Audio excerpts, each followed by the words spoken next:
E tha profeti alayhis salam, doli njëri, doli.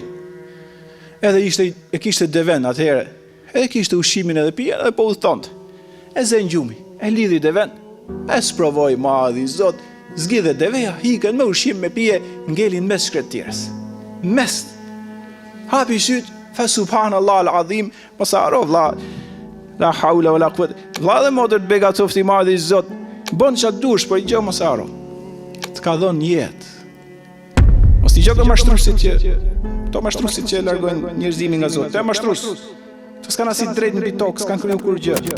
Mos haro kur këtë. Të ka dhënë jetën që jep. Mos kishte dashur ai s'e ishte fare. Mos u bëni keq. Mos haro kur atë që të dhuroj jetën, se kur të smuhesh, kur ti je afër vdekjes, do kuptosh vlerën e jetës. Është dhuratë e madhe, mos haro kur këtë. Mos dëgjoj kurfar mashtruesin sipërfaqen e tokës në raport me këtë. Mos dëgjoj kurfar mashtrimi për rastin, sepse ka i krijues madhështor që ty në perfeksion të krijoi. Është dhuratë e madhe çdo ditë që kalon. Faleminderit i madh i Zot që ma dhe jetën. Prandaj ne falemi se i bëjmë falënderimi më i madh është falja ndaj sundjuesit. I falemi atij që na dhuroi jetën, plus mirësive të tjera, po jeta në veçantë. Dhe i hapi syt ky njeri, i iku jeta se ushqim s'kishte, pije s'kishte, mbes shkretirës ishte, mjet për t'u thus s'kishte. Tha vdiqja tashmë. Aty kuptoi begatitë të madhit Zot mjetin, ushqimin edhe pijen. Edhe mbeti, aty e kuptoi se ç'është jeta dhe dhurata e madhe e ushqimit dhe e pijes dhe e mjetit. E tha, la ilaha illallah, me prit vdekje. Ne jeti janë atë vapën e madhe, te e shpjegoi profeti alayhis salam, dhe prapë zen gjumi. Nga lodhja madhe, nga etja madhe, nga uria madhe, vapa ishte shumë e madhe në shkretir. Edhe prapë e kaplon gjumi. Mbas i farkohë kur hap syt, deveja përpara. Kthehet jeta. Kur e pa, se s'është kuptimi, kjo është metafora. Kur e pa, ju kthy prap mjeti, do u thonte, ju kthy ushqimi dhe pija, do jetonte. Edhe çfarë thot, gëzohet ai shumë, subhanallahu alazim për nga gëzimi, u kthy jeta. Kur të vjen koha me vdek, thu ma jep dhe javë. Kur e ke javë hum kot. Kur vjen me ar vdekja, thu ma jepi muj. Kur e ke muj e hum kot.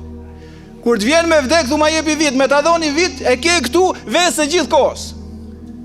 S'bën kjo punë. Don mençuri kjo punë.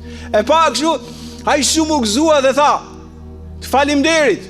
Ti i tha Zotit, ti je robi im, un jam Zoti jot. U ngatru. Nga gëzimi thot profeti, gëzim aq i madh sa e humb njeriu dhe thot fjalë. Vend me thonë që ti je Zoti im, un jam robi jot, tha ti je robi im, un jam Zoti jot, edhe u ngatru. Thot profeti, shive ku është thelbi, që si i mësonte. Thelbi ishte këtu, që ky u gëzuai shumë sa ngatronte fjalën. Tha profeti alayhis salam, ky nuk është gëzu fare në krahasim me ç'gëzohet sundjuesi i madh i gjithësisë, më shumë se ky gëzohet kur njeriu pendohet se don ta fal. Ktu është qëllimi. Pra kur ne themi këtë xhuma do ta bëjmë ne. Ne themi me shpirt, me refleksion, brendësi të shpirtit tat, edhe shpirtit që un po vlas. Zot më fal më, gjitha që kam bër, ignoranca ime më ka bër. Kaplimi i epshit për çastin që më bizotroi, kur s'kam dash që ti duke më pa dhe un me boj gjinaf. Epshi dhe pasioni për çastin më humbi. Dhe unë pendohem, duhet kthehem tani, bëj jetë si që ka i me bëj besimtar dhe i besimtare ndershme. Thot gëzohet ai shumë, më shumë se sa ky që ju gjet jeta përsëri. Ky është Zoti jon.